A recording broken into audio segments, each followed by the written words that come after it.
Hi everyone at Classic FM, I have some questions to answer for you all. First one is, what level of playing were you at when you were 15 and how long did you practice? 15 was the year before I it was the year I entered Young Musician of the Year. I had a very small repertoire, was practicing a lot. It was also the year I left Yehuda Menuhin School and was very probably unhealthily obsessive about practice and about my violin. And I was playing things like Mendelssohn Concerto and maybe Bruch Concerto, things like that. But I could play up to, well, when I say obsessive, I don't know, like I wasn't playing 10 hours a day, but usually 5 or more. So what is your practice routine? Have you ever got bored of practicing? What do you do to spice it up? I wouldn't say I get bored with practicing. I get frustrated with practicing. If things are not improving or going well, then I get very impatient. And for me, it's all just about physical comfort. If I physically feel good and I'm not tense and in pain, then I can practice a long time and I've got endless patience for it. For me, the music itself is the spice and the sugar.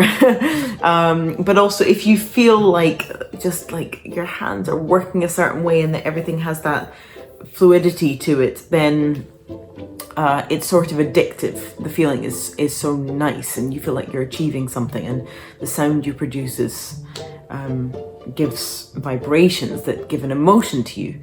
But my problem is when things don't feel comfortable and I get aches and pains and things like that. And if that's the case, I try to just practice as little as possible. What are your top tips for auditions and concerts? I think a dose of realism about who you are and what your weaknesses are. So if they are that you overthink or you get nervous, then you work well in advance at ways to combine physical motion, things like breathing or sinking into the ground, or how you produce sound, what angle your hand is in, all this type of stuff.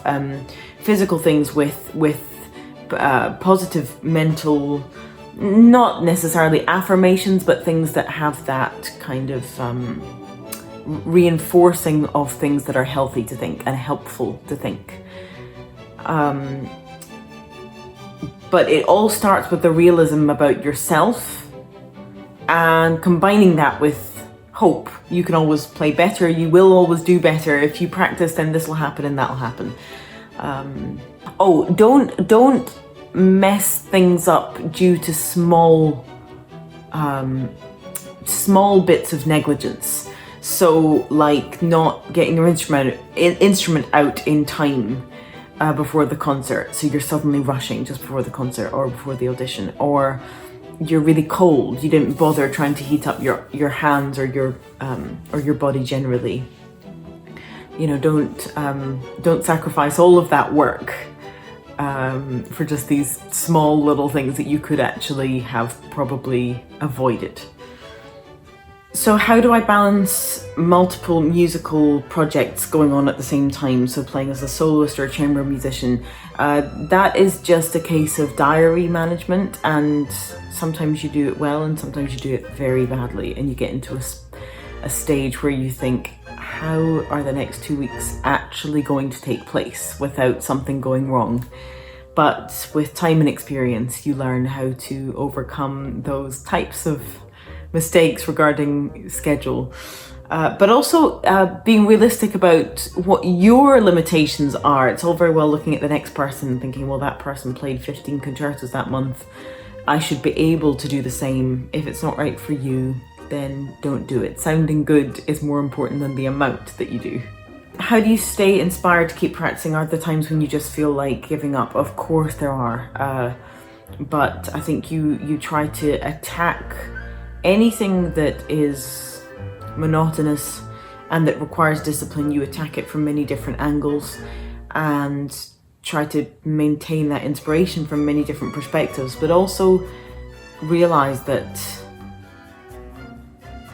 to do anything in life, any type of a job, but also to improve in anything in life. It just shut off your emotion and judgment of, do I want to do this or do I not?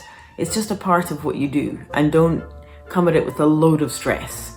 Enjoy the fact that you have some kind of routine and regularity, because actually it feels much worse if you don't have any of that at all. That doesn't feel better. You start to feel a bit lost and aimless. Do I believe that I had a natural talent for music, or was it purely hard work? As with anything in life, you are the sum of millions of small experiences. How your parents were around you, what you heard, what you experienced.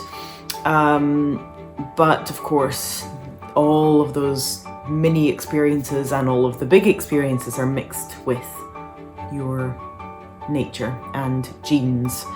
I think I had some natural ability for the violin. My sister has huge natural ability for the violin. But then I also had an environment with a mum who just believed if you find something that you're good at and you have an aptitude for and some level of love for it, then you don't just, let that go. You have to maintain some level of perseverance with that thing and overcome the obstacles in those moments when it gets difficult.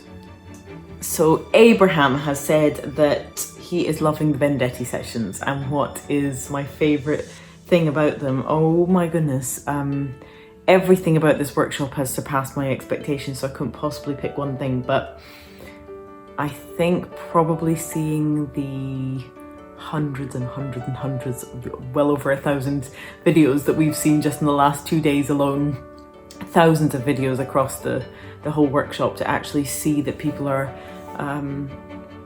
choosing a path of working at something and developing at something, and that's it's such a wonderful feeling to be able to provide that. And I'm quite proud of the diversity of experiences we've given. A lot of fun things, a lot of real mass participation things, but also a lot of really tricky and high level information too.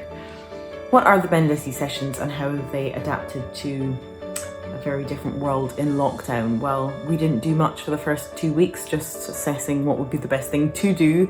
We're devastated when we found out our actual workshops were being cancelled, and then set about creating the virtual Benedetti sessions, and have been in direct contact with thousands of people learning to play music from all over the world. So it's been very heartwarming and moving and exhausting.